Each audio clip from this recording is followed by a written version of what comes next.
Welcome back dear twelfthies on our YouTube channel. कैसे हैं आप सब? We wish you a very very good morning to all. आज हम जेनेटिक्स के मॉलिक्यूलर जेनेटिक्स के एक अनोदर टॉपिक को लेकर आप लोगों के साथ हैं, that's our DNA replication. Okay, तो डीएनए रेप्लिकेशन होता क्या है? तो बहुत सिंपल सी बात है बेटा, जहां डीएनए अपनी कार्बन कॉपी को बनाकर तैयार कर देता है उसे क्या कहते हैं? रेप्लिकेशन कहते हैं। क्या कहते हैं बेटा? रेप्लिकेशन कहते हैं। बिना डीएनए के रेप्लिकेट के सेल का डिवीजन पॉसिबल नहीं है। तो ये होता क्या है? ये एस फेज में होता है। किसमें होता है बेटा? सेल साइकिल के एस फेज में होता है। आप जानते हैं इंटरफेज में तीन फेज होती हैं, G1, S और G2। तो कौन से में होता है? एस फेज में होता है। ठीक है, जिसकी वजह से अमाउंट ऑफ डीएनए क्या हो जाता है? अमाउंट ऑफ डीएनए इसके एस फेज के एंड पर आते आते क्या हो जाता है? डबल हो जाता है। क्या हो जाता है बेटा? डबल हो जाता है। आपकी एनसीईआरटी लिखती है, मान के चलो कि यहां पर अगर अमाउंट ऑफ डीएनए 2C होता है तो यहां पर आगे कितना हो जाता है? 4C हो जाता है। जबकि नंबर ऑफ क्रोमोसोम क्या रहता है? कांस्टेंट रहता है। देखो बच्चों, जिस किसी ने भी अभी तक पीछे वाले लेक्चर को नहीं देखा है, एक कॉन्सेप्ट में ट्रिक सिखाई हुई है, what are the requirements for DNA replication. तो अभी तक जिस किसी ने भी प्रीवियस लेक्चर को नहीं देखा वो सीधा इस लेक्चर पर आया है, तो पहले वो बच्चा उस लेक्चर को रिकॉर्ड देख ले, क्योंकि वहां पर मैंने आपको वो सिंपल सी ट्रिक सिखाई हुई है कि व्हाट आर द रिक्वायरमेंट्स, और एंजाइम्स मैंने आपको एक सीक्वेंस में सिखाए हुए हैं। कौन कौन से एंजाइम कैसे काम करेंगे ये बातें मैंने वहां पर डिटेल में सिखाई हैं। तो बेसिक्स वहां पर हैं, आप लोग सीख लीजिएगा। अब एक बड़ा कंफ्यूजिंग क्वेश्चन रहता है कि DNA replication as semi conservative और एक सेमी डिसकंटीन्यूअस।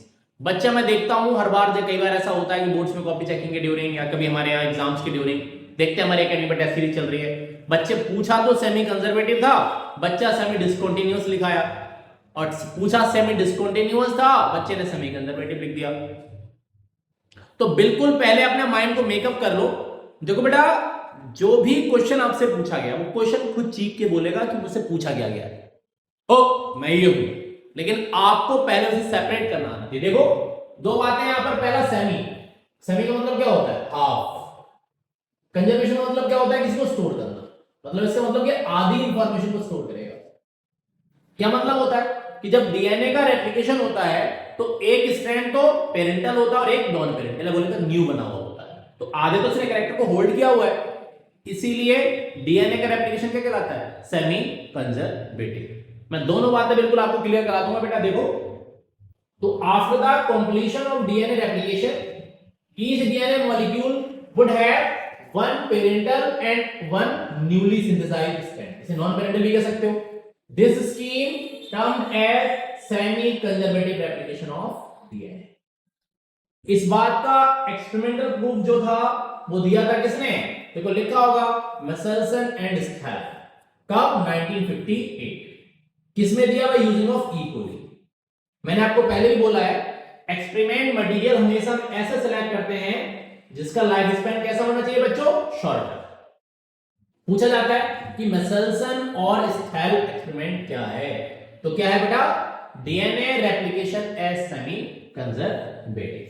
ठीक है, बात समझ रहे हैं? अभी आपको बिल्कुल क्लियर हो जाएगा। पहले मैं इसका थ्योरी वाला पार्ट कवर अप कराता हूं आपको, फिर मैं इस डायग्राम में आपको वापस लेकर आऊंगा। ये एनसीईआरटी का ही डायग्राम।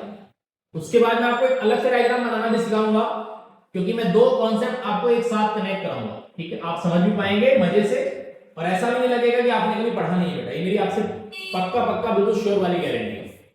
देखो, जिसने अभी तक भी नहीं पढ़ा ना बेटा, एक बार में कॉन्सेप्ट क्लियर हो जाए। देखो, they give equally in a medium containing NH4Cl and कौन सा था? 15।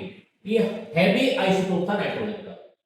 अब नाइट्रोजन ने क्यों सिलेक्ट किया? Because nitrogen is a component of DNA. अपन ने सीखा नाइट्रोजनस बेस। कौन से बेस याद है? N base, nitrogenous base. दो तरह के मैंने आप लोगों को पढ़ाया ना बेटा। कौन कौन से? जो बच्चा पीछे से देख रहा है पूरी सीरीज को, उसे पता होगा, प्यूरीन और पायरमेडिन या पायरमेडाइन, कुछ भी कह लीजिए आप। ठीक है, आगे देखो, for many generation the result was that N15 incorporated into newly synthesized DNA molecule. These heavy molecules of DNA could be distinguished from the normal DNA by centrifugation. इन्हें केमिकली पूछा गया है बोर्ड्स में भी, आपके नीट में भी, CSCl बोले तो सीजियम क्लोराइड। अब आप जानते हैं सेंट्रीफ्यूगन क्या होता है, जब किसी भी केमिकल को डेंसिटी ग्रेडियंट के बिहाफ पर सेपरेट करते हैं तो उसे सेंट्रीफ्यूगेशन कहते हैं। इस बात को मैंने आपको पढ़ाया कहां, अभी प्रीवियस लेक्चर मैंने आप लोगों को पढ़ाया था सर्च फॉर जेनेटिक मटेरियल में ट्रांसडक्शन। बहुत ध्यान से समझेंगे बेटा। देखो एक बात समझो, अब आप सोच रहे हैं जब नॉर्मल था तो फिर N15 तब तक रखा जब तक इसके अंदर N15 नहीं आ गया। अब N15 आ कैसे गया, एक बात बताओ, जैसे हम लोग हैं बेटा, हम सब लोग पढ़ रहे हैं, क्यों पढ़ रहे हैं, किसी को अच्छी जॉब चाहिए, किसी को अच्छा बंगला चाहिए, किसी को अच्छा पैसा चाहिए, सबका सेम मोटो है ना बेटा। अब एक बात बताओ, एक कहावत कहते हैं, आपने सुना होगा ना कि खुदा दे खाने को तो क्यों चला कमाने को। जब मुझे घर बैठे पैसा आ रहा तो मैं क्यों जाऊंगा भैया नौकरी करने, घर रहूंगा मजे में आराम से होऊंगा भैया, सर्दी हो रही क्यों ब्लैंकेट छोड़ूंगा अपना। सेम ऐसे डीएनए का है, उसे पता है जब नाइट्रोजन से मीडियम से मिल रही है तो वो क्यों बनाएगा अपनी भाई, तो उसके पास क्या है, वो हैवी आइसोटोप है। तो इस वजह से जब धीरे धीरे N15 उसमें जाता रहा, हैवी आइसोटोप नाइट्रोजन मतलब जाता रहा उसके अंदर, तब तक उन्होंने रखा जब तक पूरे डीएनए के दोनों स्ट्रैंड किसके साथ रेडी नहीं हो गए, हैवी आइसोटोप के साथ रेडी नहीं हो गए।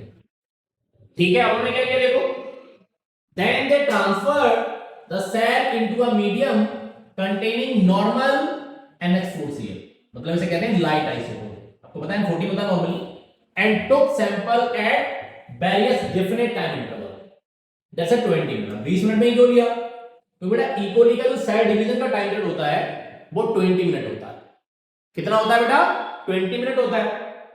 and extracted DNA that remain as double strand helix and the various samples were separated independently on CSCl बोला तो cesium chloride gradient to measure the density of DNA molecule, okay, thus the DNA extracted one after 20 minutes and found one consists कौन सा बेटा, heavy isotope, और दूसरा किसके साथ बेटा, लाइट आइसोटोप।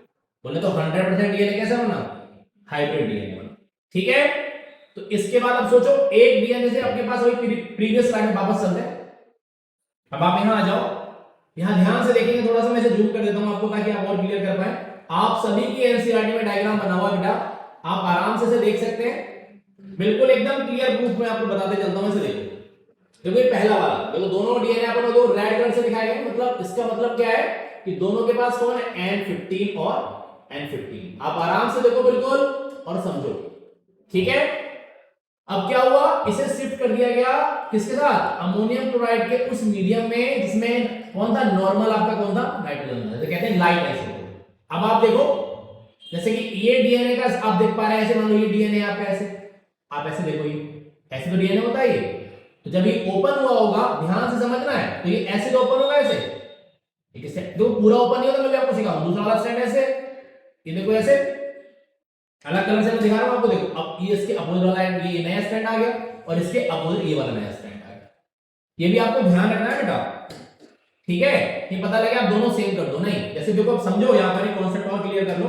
जैसे इसकी पोलैरिटी मान लीजिए ये 5' से क्या था, तो ये 5' से 3' हो गया, तो ये वाला इधर वाला 3' से 5'।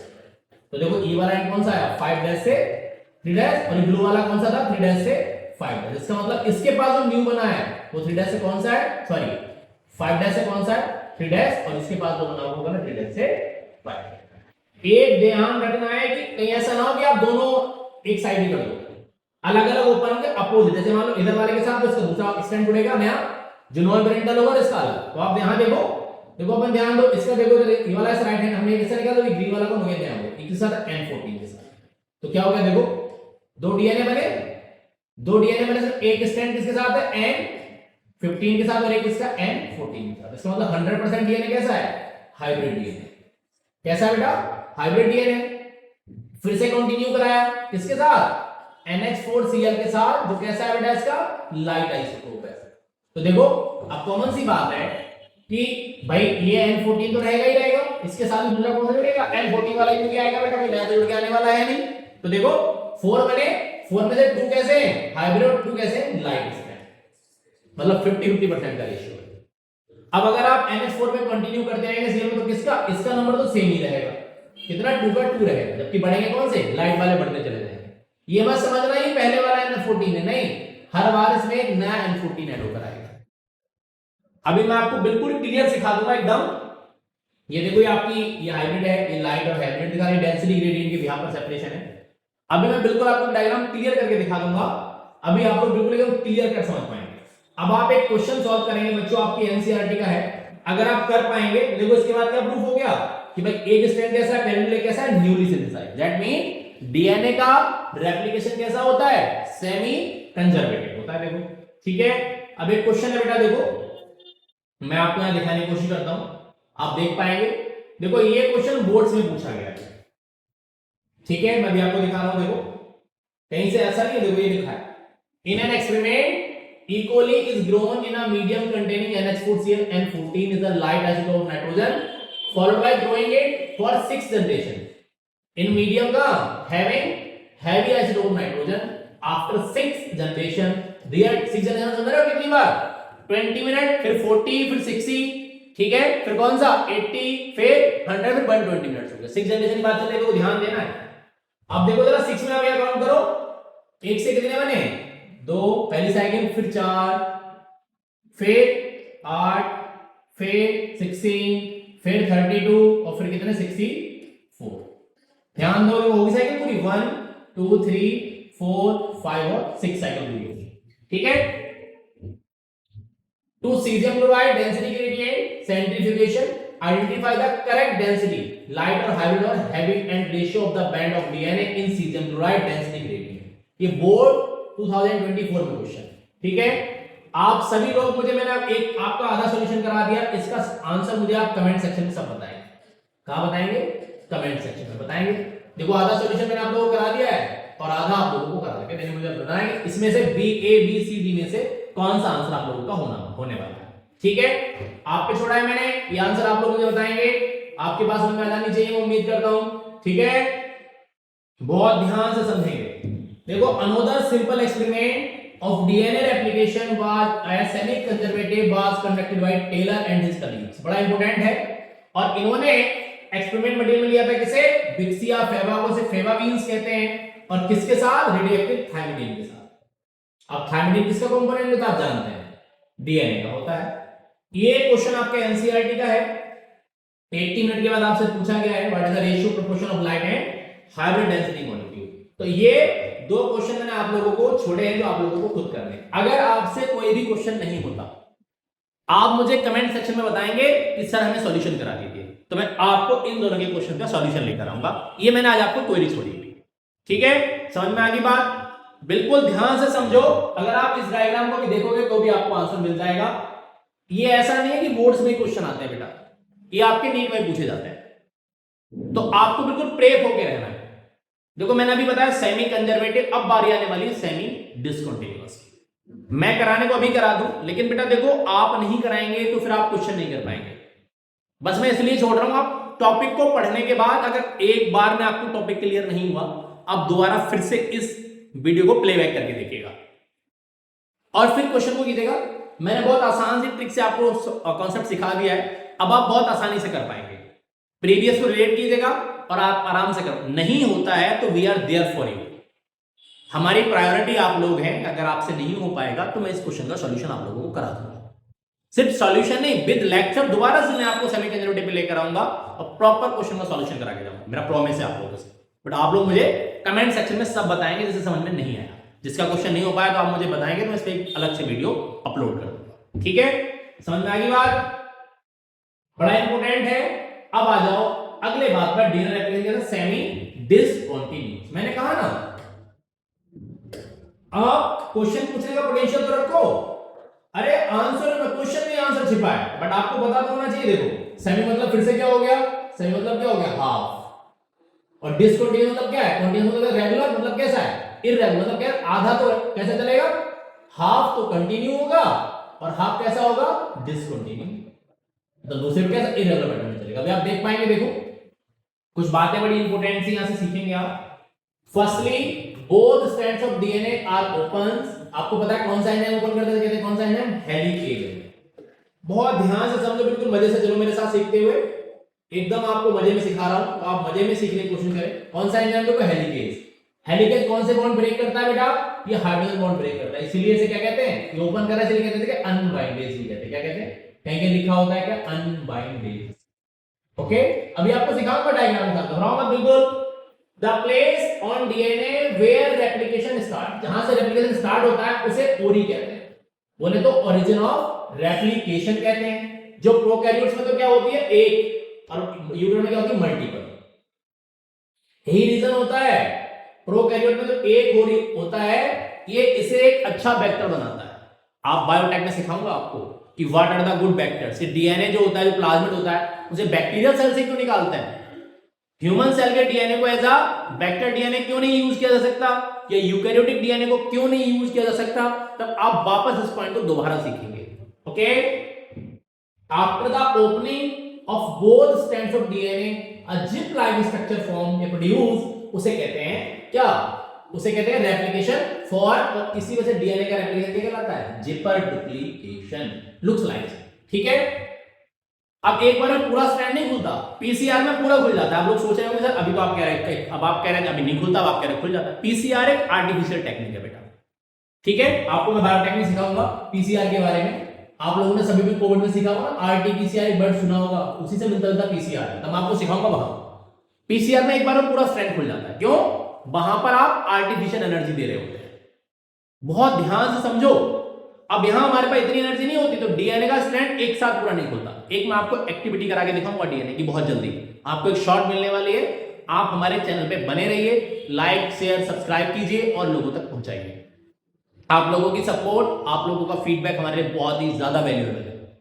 तो आपको मैं एक एक्टिविटी शॉर्ट सिखाऊंगा, उसमें आप देख पाएंगे डीएनए का रेप्लिकेशन जुपर डुप्लीकेशन क्यों कहलाता है। अभी तो एक डायग्राम से क्लियर करूंगा, फिर मैं आपको एक एक्टिविटी विद प्रूफ दिखाने वाला हूं। ठीक है, देखो, एंड टेंशन इज क्रिएटेड, अब बार जब से खुलता है तो पूरी तरफ टेंशन बढ़ जाता है, उसे रिमूव करने का काम कौन करता है, गाइडेज करता है, कहां, प्रोकैरियोट्स में। और मैंने बोला यूकेरियोट में कौन काम करता है, टोपो आइसो मैंने पीछे लिखा। और एसएसबीपीएस आर बोले तो single strand binding protein are responsible to stop the complete opening of both strands. अब आप सोच रहे हो सर नाम कहां से आ रहे हैं, मैंने अभी आपसे स्टार्ट में लेक्चर में बोला था कि जिसने पहला वाला लेक्चर नहीं देखा इससे, जो बेसिक्स है डीएनए रेप्लिकेशन के, तो आप उसे एक बार देख लीजिएगा। उसे देखने के बाद इस टॉपिक पर आएंगे, आपको एक एक चीज, एक एक एंजाइम सीक्वेंस बिल्कुल क्लियर हो जाएगा। आगे देखो, now RNA primer is forms and attached to 3' fibrous strand become it have an ability to form DNA only in 5' to 3' direction and initiate the process of DNA replication. DNA का replication बिना RNA के primer के नहीं हो सकता। अगर RNA का primer add नहीं होगा तो डीएनए रेप्लिकेशन नहीं होगा। Now DNA dependent DNA polymerase enzyme binds and start to form complementary strand in continuous pattern at 3' fibrous strand, जिसे कहते हैं leading strand। while जिस पे discontinuous बनता है उसे क्या कहते हैं, देखो लिखा है, while another strand of DNA with polarity 5' does not forms continuous strand of DNA due to RNA primer action, उसे कहते हैं lagging strand. Small fragments are formed which are joined to each other with ligase enzyme and these fragments are firstly discovered observed by Rajaji Okazaki, उसी के नाम से Okazaki fragments। बिल्कुल घबराओ मत, अभी स्लाइड में लेके चलता हूं। After the completion of this process, parental DNA return to its normal position and newly synthesized DNA molecules become separated. Both strands of DNA did not form continuous strands of DNA. One forms DNA in continuous pattern while another in discontinuous pattern. So DNA replication is called semi-discontinuous. ठीक है, मैंने theory वाले point आपको cover up कराए। अब मैं आपको इसके एक बात और समझ सकते चलो। चलो पहले आपको मैं एक डायग्राम बताता हूं, फिर स्लाइड पे वापस आएंगे दोबारा से। Let's come to the point. ठीक है, सभी लोग ध्यान से समझेंगे बच्चों। देखो भाई, ये मैंने डीएनए बनाया है, ठीक है, आप लोग ध्यान से समझेंगे तो आपको कॉन्सेप्ट बिल्कुल एक बार में क्लियर हो जाएगा। ऐसे समझ लो, ये डीएनए बना दिया मैंने ऐसे थोड़ा सा। अब डीएनए आपको पता है कैसा होता है बेटा, डबल स्ट्रैंड होता है। ठीक है, देखो मैं कोशिश कर रहा हूं आप लोग अच्छे समझ पाए। आप लोग अब देखो ध्यान से समझेंगे, ये आपका स्ट्रैंड 5' है, तो ये कौन सा हो जाएगा, 3', और दूसरा वाला कौन हो जाएगा, 3' to 5'। ठीक है, बात समझ में आ रही है, क्लियर हो रहा है पॉइंट बच्चों, वेरी गुड। अब देखो ये इसके साथ कौन जुड़े हैं? देखो बेटा इधर से अगर आप लोग देखते चलेंगे तो आप देखो ये इसके साथ कौन है? इसके नाइट्रोजन बेसिस है। ऐसे देखो जोड़ दी मैंने, ठीक है। समझ, बिल्कुल आराम से समझो, कोई जल्दबाजी बिल्कुल नहीं हो रही। मैं बिल्कुल आराम से एक एक पॉइंट आप लोगों को क्लियर कराऊंगा बेटा, ठीक है। अभी मैं थोड़ा दूर दूर बना देता हूं ताकि आपको कॉन्सेप्ट और क्लियर हो जाएगा। देखो ये इस तरह से आप लोगों को दिखाई देगा, जैसे आप देख पा रहे हैं। आप ये बीच में कौन से नाइट्रोजन बेसिस लगे हुए बच्चों, ठीक है। बहुत ध्यान से आराम से चलो। ये आपका डीएनए, अब डीएनए को डिवाइड करना है। सेल के डिवीजन से पहले क्या करता है? डीएनए डिवाइड करता है, डीएनए रेप्लिकेट करता है। तो अब यहां पर एक एंजाइम आता है। देखो जैसे ये एक एंजाइम आता है ऐसे, इसका नाम कौन है? इसका नाम कौन है बेटा? इसे हम लोग कहते हैं क्या? तो ये हमारे पास कौन है बच्चों? ये हमारे पास है हेलिकेज। कौन है बच्चों? तो ये हमारे पास कौन सा एंजाइम है? इसका नाम है कौन? हेलिकेज। क्या है इसका? हेलिकेज, ठीक है। ये डीएनए को अनबाइंड करता है, इसलिए इसे क्या कहते हैं? अनबाइंडेज भी कहते हैं। क्या कहते हैं बेटा? अनबाइंडेज कहते हैं। तो कौन से बॉन्ड को ब्रेक करता है बेटा? आपको पता है डीएनए के बीच में जो स्ट्रैंड है वो कौन सा बॉन्ड है? हाइड्रोजन बॉन्ड है। कौन सा बॉन्ड है बेटा? हाइड्रोजन बॉन्ड है, ठीक है। तो अब क्या होगा? ये जो आप देख रहे हैं ये इसकी तरफ को आगे बढ़ेगा ऐसे, देखो यहां से ऐसे, ठीक है। और जैसे ही आगे बढ़ेगा तो क्या होगा? जैसे ही आगे बढ़ेगा तो डीएनए के स्ट्रैंड ओपन होने स्टार्ट हो जाएंगे। देखो यहां दिखाता हूं मैं आपको अगली स्लाइड पे, देखो सॉरी अगले डायग्राम नॉट स्लाइड, ओके। जैसे ये देखो मैंने यहां पर, अब डीएनए पूरा नहीं खुलने वाला, इस बात का आपको ध्यान देना। ऐसे खुलेगा ये थोड़ा सा खुलेगा, देखो अभी थोड़ा सा खोलते, ज्यादा नहीं खोलेंगे इसे, ताकि आप लोगों को चीजें समझ में आ पाए, क्योंकि अभी आगे जाके मुझे बनाना है और थोड़ा सा डायग्राम डिटेल में। अब ध्यान देना, एक बात और आएगी बच्चों के माइंड में कि सर पोलैरिटी किधर से काउंट करते हैं? कभी तो आप सब ऊपर से करा देते हैं, कभी आप नीचे से, नहीं। अब पोलैरिटी उधर से काउंट होती है बेटा जिधर से रेप्लिकेशन फॉर्क बना है। कौन बना है? Replication fork. देखो यहां कौन था हमारा? ये स्ट्रैंड, ये 3 डैश था। ये कौन सा था बच्चों? 5 डैश। और ये हमारा कौन था? यहां 3 डैश और ये 5 डैश। बहुत ध्यान से समझो, बिल्कुल एकदम मजे में चिल हो गए। देखो अब देखो जब ये खुलेगा तो ऊपर की तरफ क्या होगा? सॉरी डायग्राम थोड़ा सा कलर चेंज हो गया बच्चों। देखो ये देखो, अब ये सॉरी क्या चल रहा है भाई, ये देखो ऐसे, ठीक है। अब इसके जो बेसिस हैं वो क्या हो जाएंगे? दूसरे के ज्यादा क्लोज आ जाएंगे बच्चों। देखो ये ऐसे, इसके मन की बात है, देखो क्या कर रहा है पता नहीं, तो परेशान कर रहा है जबरदस्ती में। रुक जाओ एक बार सेट कर लेते हैं फिर चलाते हैं, ठीक है। देखो ये ऐसे, ठीक है। देखो ये ऐसे करके टेंशन बढ़ गई ऊपर की तरफ। अभी आप समझ में आ पाए, अभी आप समझ पाए। तो नीचे की बेस में थोड़ा सा पास पास बना, ऊपर थोड़ा सा दूर बना देते हैं ना। देखो सॉरी सही से चल नहीं रहा है, पता नहीं से क्या हो गया, लगता है कोई इंसेक्ट बैठा हुआ है बोर्ड पर जो इसे ऑपरेट कर रहा है। बस गुड, ठीक है। अब समझ लो डीएनए पूरा एक बार में खुलता ही नहीं बेटा। क्यों नहीं खुलता? क्योंकि इतनी एनर्जी नहीं होती। अब आप समझो तो यहाँ पर एक प्रोटीन आकर जुड़ जाता है डीएनए की पूरी अनबाइंडिंग को रोकता से कहते हैं कौन? एसएसबीपीएस। देखो ऐसे बना दिया मैंने, आपको समझना है बस कॉन्सेप्ट को, और कुछ नहीं करना बच्चों। तो इसका नाम क्या लिख दिया मैंने? ये हमारे पास कौन है? एसएसबीपीएस, बोले तो सिंगल स्ट्रैंड बाइंडिंग प्रोटीन। देखो इसका नाम लिखता हूं मैं कौन? ये होगी कौन? सिंगल स्ट्रैंड कौन बेटा? Binding protein. कौन हो गया? Single strand binding protein. बात समझ में आ रही है? ठीक है, बहुत ध्यान से समझिए। अब देखो जिपलाइट स्ट्रक्चर बन गया। यहां देखो ये ऐसे, इसे क्या कहते हैं? इसे कहते हैं बेटा, इसे कहते हैं बच्चों रेप्लिकेशन फॉर्क। क्या कहते हैं इसे? इसे कहते हैं रेप्लिकेशन फॉर्क। ध्यान दीजिए, क्या कहते हैं इसे? Replication fork. अब जहां से भी डीएनए का रेप्लिकेशन स्टार्ट होगा इसे यहां से कहते हैं ओरी। जैसे मान लो यहां से स्टार्ट होता है कौन? एक पॉइंट आपको कौन हो जाए? इसे कहेंगे कौन? ये हो गया ओरी।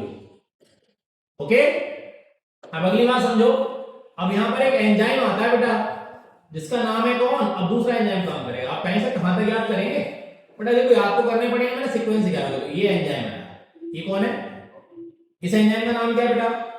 अब इस एंजाइम का नाम है, देखो यहां लिखते हैं क्या? इसका नाम है बच्चों डीएनए। थोड़ा अलग तरह से लिखने चलो, थोड़ा सा आपको कंफ्यूजन हो जाएगा, सर सारे तो सेम हो गए। इसका पूरा नाम होता है DNA dependent RNA polymerase. Okay, RNA polymerase. ठीक है, बात समझ रहे हो? शॉर्टली इसे लिख देते हैं लोग क्या, आरएनए पॉलीमरेज, ऐसे लिख देते हैं आरएनए पॉलीमरेज, इसलिए बेटा पीओएल लिखा जाता है। ठीक है, बात समझ में आ गई? तो ये क्या करेगा, अभी जैसे ही यहां से थोड़ा सा आगे बढ़ेगा बेटा, यहां से लेकर आगे बढ़ेगा, तो अब क्या होता है, ये एक शॉर्ट सेगमेंट ऐड करा देता है। देखो इसे कहते हैं क्या, ये देखो ऐसे, इसे कहते हैं आरएनए प्राइम। ठीक है, ऐसे देखो यहां से भी ऐड हो जाएगा, ये देखो इधर यहां पे।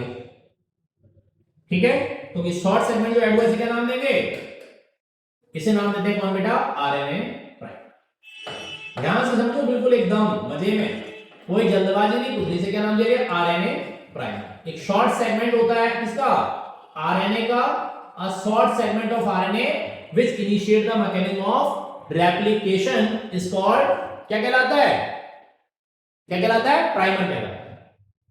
अब देखो भाई बच्चों, इसके साथ ही एक और जुड़ा है, इसके पीछे एंजाइम भी आगे चलेगा तो उसके पीछे सीक्वेंस में एक और जुड़ा है।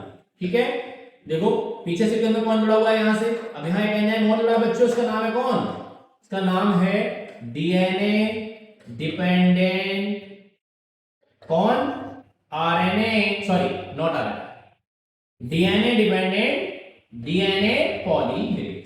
ठीक है, पीओएल लिख दिया मैंने। ये इसके बाद काम कर रहा है, पीछे भी सीक्वेंस में लग रहा है कि पहले तू चल, पीछे में आ जाऊंगा। बात समझ में आ रही है, क्लियर हो गया पॉइंट, बिल्कुल एकदम।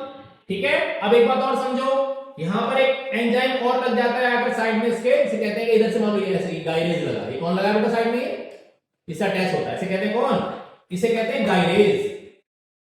गायरेज होता है किसमें, प्रोकैरियोट्स में। ठीक है, और या फिर कौन होता है, टोपो आइसोमेरेज, ये कहां होता है, ये होता है यूकैरियोट में। ठीक है, देखो लिख दिया मैंने, ये कहा ई फॉर यूकैरियोट हो गया, ई फॉर क्या हो गया, प्रोकैरियोट।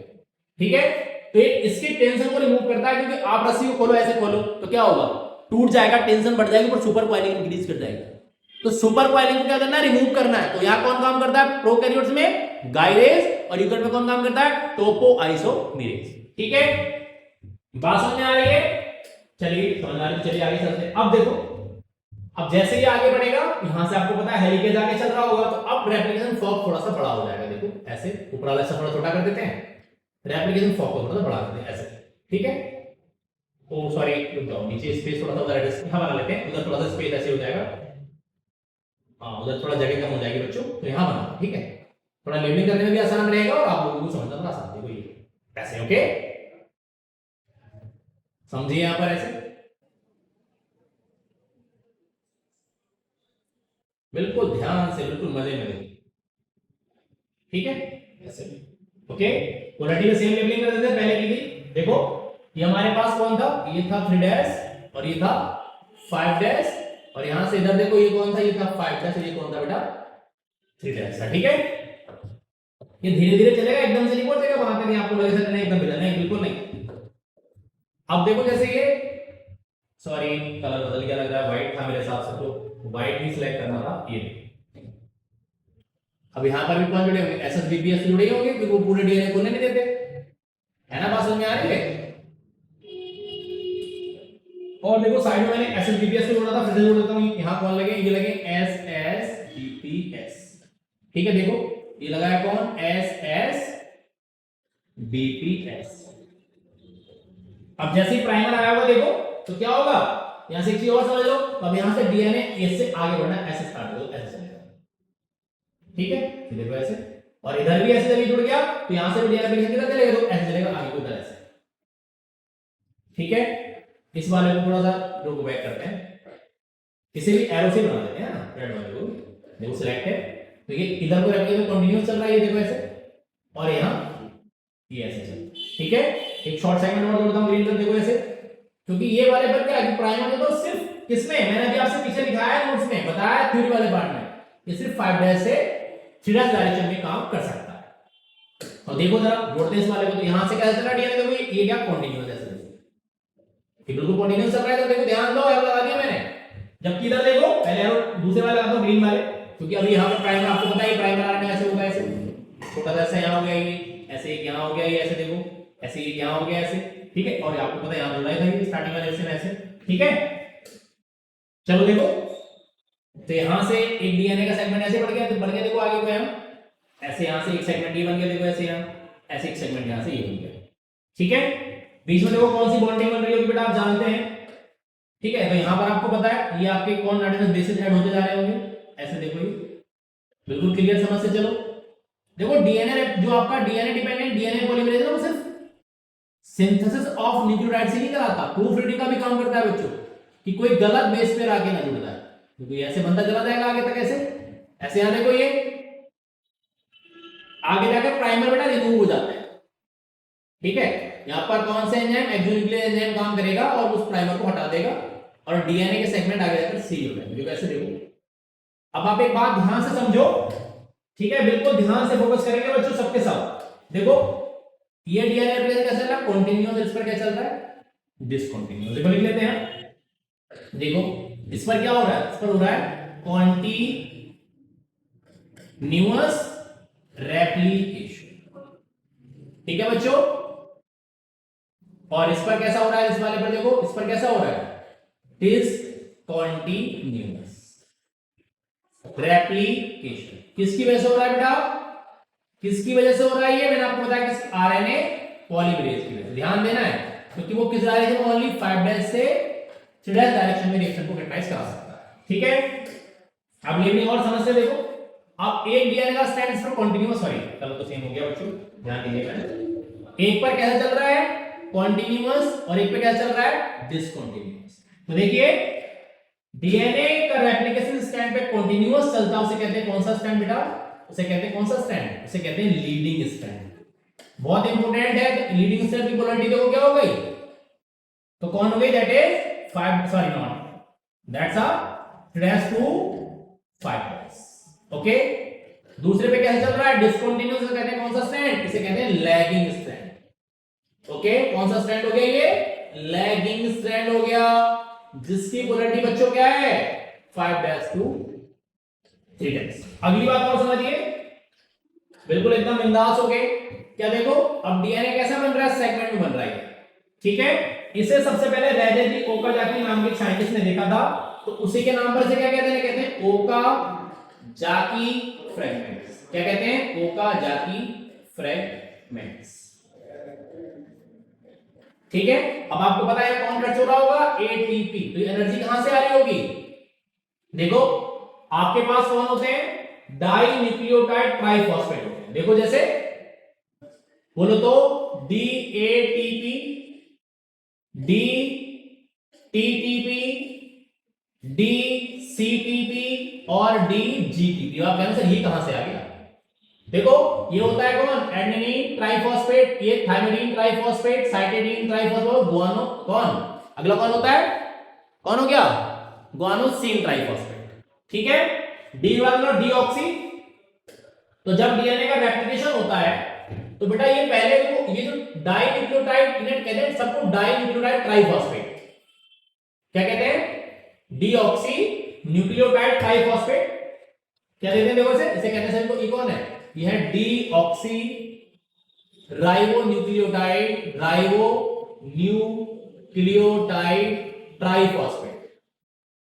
मैं आपसे बिल्कुल एक कॉन्सेप्ट ऐसे लेके चल रहा हूं कि बिल्कुल भी गड़बड़ नहीं होने वाला है।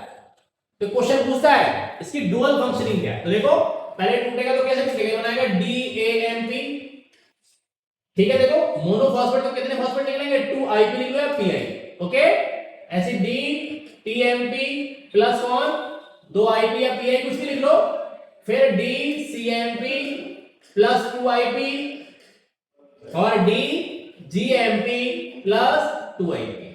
तो देखिएगा एकदम बिल्कुल बढ़िया, ये कैसे काम करता है, एक्ट एज सबस्ट्रेट, ये कैसे काम कर रहा है, एक्ट एज सबस्ट्रेट काम कर रहा है बच्चों ये, और ये क्या दे रहा है आपको, यहां से जब ये टूटेगा तो यहां से कौन आ जाएगी, एनर्जी, और यही एनर्जी आप यहां पर खर्च करें, ठीक है। तो dual functioning of deoxyribonucleotide triphosphate समझ में आ गई, वेरी गुड।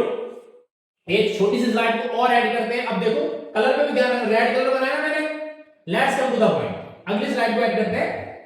आप चाहो तो मैं प्रीवियस स्लाइड को यहां पर ऐड कर देता हूं, वरना आपको कंफ्यूजन हो जाएगा कि सर ने पता नहीं कहां से क्या कर दिया, देखो ये देखो, ये उठा के मैंने पेस्ट कर दिया, अब मैं आपको दोबारा बना के दिखाता हूं, देखो तो अभी आप ध्यान दो, पहले वाले कलर मैंने क्या बनाया था बेटा, व्हाइट बनाया था ना, ऐसे देखो ये, सॉरी तो कलर चेंज हो गया, व्हाइट कलर सिलेक्ट करना था, देखो ये ऐसे, ओके ऐसे था ना ये, और एक इसके एंटीबल मैंने यहां बना दिया, देखो बोले दोनों स्टैटिक क्या कॉम्प्लीमेंट्री होते हैं। दूसरा वाला कौन से कलर से बनकर आया, रेड कलर से बनकर आया, ऐसे देखो ये, ध्यान से समझो, पिछला वाला कॉन्सेप्ट भी एक बार आप फिर से क्लियर कर पाएंगे। स्टैंड थोड़ा छोटा रहेगा बच्चों, है ना, मजा सा नहीं है ना, हाँ डायग्राम थोड़ा गड़बड़ हो गया भाई, ओहो स्टैंड सेम क्यों नहीं बन रहा भाई, थोड़ा डिस्टेंस की वजह से हो रहा लगा गड़बड़ है, चलो कोई नहीं, समझ में आ जाना चाहिए, बस कोशिश कर रहा हूं मैं। देखो ये वाला रेड कलर से बना था, नहीं है नया वाला बनकर आया, इस पर कॉन्टिन्यूअस बना है, और दूसरे पे कैसा हो रहा है, डिसकंटीन्यूअस। लेकिन आगे जाकर क्या होता है, वो प्राइमर के सेगमेंट हट जाते हैं, लाइगेज नाम का एक एंजाइम होता है, क्या करता है, सील कर देता है, क्या करता है, ऐसे सील कर देता है। देखो अब इसके बीच में ये आपके ऐसे देखो कौन हो गए, ये हो गए नाइट्रोजनस बेसिस के साथ कौन सा बॉन्ड जुड़ गया बेटा, यहां हाइड्रोजन बॉन्ड जुड़ गया। ध्यान से समझो, बिल्कुल एकदम क्लियर करके पॉइंट, ठीक है, बहुत मजे मजे में सिखाया मैंने बच्चों आप लोगों के लिए, और आपका क्वेश्चन भी गलत नहीं होना चाहिए, सॉरी ज्यादा डिस्टेंस होगी बच्चों, आपको पता ना एक बेस पेयर से दूसरे बेस पे डिस्टेंस कितने एंगस्ट्रॉम होती है बेटा, 3.4 एंगस्ट्रॉम होती है। आप लोगों को पीछे मैंने सिखाया है स्ट्रक्चर ऑफ डीएनए, जो बच्चे भी लगातार हमारे साथ लेक्चर में जुड़े हुए हैं, रेगुलर वीडियोस को देख रहे हैं, उन्हें एक एक कॉन्सेप्ट बिल्कुल क्लियर हो रहा होगा, और जिसने अभी तक नहीं देखा है वो देख ले। तो देखो इसकी प्रॉपर्टियां 3 से कौन सी थी, 5 तो इसका अपोजिट कौन सा बनेगा, ये देखो ये बना 5 से 3, बिल्कुल क्लियर हो गया। अब देखो इधर वाली प्रॉपर्टी यहां कौन थी, ये था यहां, सॉरी गड़बड़ हो जाएगा, देखो व्हाइट वाला पहले से कौन था, ये था 3 तो ये वाला कौन सा था इसका 5, अब इसके साथ कौन बना, ये देखो ये ऐसे बनता है। तो एक अब देखो ध्यान से समझो, ये स्टैंड कैसा है, ये कैसा है, ये पेरेंटल है, ये कौन सा पेरेंटिएरेंटिए पेरेंटल स्टैंड हो गया डीएनए का, और ये वाला देखो कौन है, ये है न्यूली सिंथेसाइज, कौन सा है, न्यूली सिंथेसाइज, ओके स्टैंड, या ऐसे कह सकते हैं कौन सा, और बोले तो कौन सा इसे कहते हैं कौन सा, नॉन पेरेंटल, तो पेरेंटल हो गया, कौन सा हो गया, न्यू वाला कौन सा हो गया, ये हो गया नॉन पेरेंटल स्टैंड। अब आप देखो तो डीएनए में एक स्टैंड कैसा है, पेरेंटल, और एक कैसा है नॉन पेरेंटल, इसलिए डीएनए का रेप्लिकेशन कैसा हो गया, ये हो गया कैसा, सेमी कंजर्वेटिव। बताओ बात समझ में, पिछला वाला भी कॉन्सेप्ट क्लियर हो गया, और सेमी डिसकंटीन्यूअस क्यों हो गया, क्योंकि एक पर डीएनए का रेप्लिकेशन कैसा हो रहा है, कंटीन्यूअस, और एक पर कैसा हो रहा है, डिसकंटीन्यूअस, ठीक है। यहां पर कौन सा एंजाइम आकर सील करा था, सील कराने का काम कौन करता है, लाइगेज, देखो लाइगेज क्या कराएगा, इसे सील कराएगा, ठीक है, और ये दोनों स्टैंड डीएनए के बनकर तैयार हो जाए, ठीक है। तो अगर आपसे डिसकंटीन्यूअस पूछा है तो आप यहां तक बना के छोड़ देंगे तो भी आपका काम चल जाएगा। लीडिंग स्ट्रैंड क्या होता है, लैगिंग क्या होता है, आप सब लोग मुझे इस बात को बताएंगे, फिर से समझ लो। डिसकंटीन्यूअस पूछेगा तो क्या हो गया, एक स्ट्रैंड पर डीएनए का रेप्लिकेशन कैसा है, कंटीन्यूअस, और एक पर कैसा है, डिसकंटीन्यूअस। और सेमी कंजर्वेटिव पूछेगा तो बनने वाले दो स्ट्रैंड में एक पेरेंटल और एक कौन सा, नॉन पेरेंटल। इसका एक्सपेरिमेंट किसने दिया, Meselson and Stalin. I hope so आप लोगों को कॉन्सेप्ट समझ में आया हो, ठीक है। ध्यान देना, और एक बात और समझो, जो पोलैरिटी है बेटा उधर से काउंट होती है जिधर से रेप्लिकेशन क्या बनता है, फॉर्क बनता है। जहां भी कहीं से, इसे मान लो यहां के रेप्लिकेशन स्टार्ट हुआ, इसे कहते हैं क्या, इसे कहते हैं क्या बेटा, ओरी। क्या कहते हैं इसे, ओरी बोले तो ओरिजिन ऑफ रेप्लिकेशन, जो प्रोकैरियोट्स के पास सिंगल और यूकैरियोट के पास मल्टीपल, ठीक है, बात समझ में आ गई। अब मैंने प्रीवियस 2 क्वेश्चन आप लोगों को निकालने के लिए दिए हैं, एक ऑब्जेक्टिव और एक सब्जेक्टिव। आप दोनों करेंगे, हो जाते हैं बहुत अच्छी बात है, नहीं होते तो आप लोग मुझे कमेंट सेक्शन में बताएंगे, मैं उसकी वीडियो आप लोगों के सामने लेकर आऊंगा। आगे लेक्चर में मैं आप लोगों को कवर अप कराऊंगा अबाउट द ट्रांसक्रिप्शन। जेनेटिक्स जो बच्चों को फोबिया लगता है कि हमसे नहीं हो पाएगा, मैं आपसे प्रॉमिस करता हूं, ऐसा कर दूंगा कि फिंगर्स पे कर लोगे आप जेनेटिक्स। बट ये है कि आप रेगुलर लेक्चर्स को देखते रहिए, और एक बार में अगर आप नहीं समझ पा तो दोबारा वीडियो को देखिए। हो सकता है कि आपने अब तक पढ़ाई ना हो, आप सब कर सकते हैं, ऐसा नहीं है, जिसने भी नहीं पढ़ा वो भी इस कॉन्सेप्ट को एक बार में क्लियर कर पाएगा। टॉपिक को पढ़ने के बाद एनसीईआरटी को जरूर पढ़िए, जो आपके एकेडमिक्स और आपके नीट दोनों के लिए जरूरी है। देखो रीडिंग वहीं से पढ़नी है, एनसीईआरटी से की लाइन से ही क्वेश्चन आता है। तो आई होप सो आप लोगों को लेक्चर समझ में आया होगा। आगे मिलेंगे ट्रांसक्रिप्शन के साथ, तब तक आप सब अपना ध्यान रखिए। बहुत सर्दी हो रही है बच्चों, थोड़ा अपना ध्यान रखें, अच्छा अच्छा खाएं, एग्जाम्स भी पास में है। जिन बच्चों के प्रैक्टिकल्स आने वाले हैं, मतलब जो बच्चे बोर्ड्स के एग्जाम देने वाले हैं 12th तो उनके भी एग्जाम्स बहुत जल्द प्रैक्टिकल एग्जाम शेड्यूल हो चुके हैं, अगले वीक से प्रैक्टिकल्स होने लगेंगे। तो आप अपनी हेल्थ को थोड़ा सा जरूर ध्यान रखिएगा, ठीक है। Have a wonderful day to all. मिलेंगे नेक्स्ट एक लेक्चर में किसी नेक्स्ट टॉपिक के साथ, और अगर आप कहेंगे तो इन 2 क्वेश्चंस के साथ। तब तक आप सब अपना ध्यान रखें। We wish you a very very good morning to all. Thank you everyone.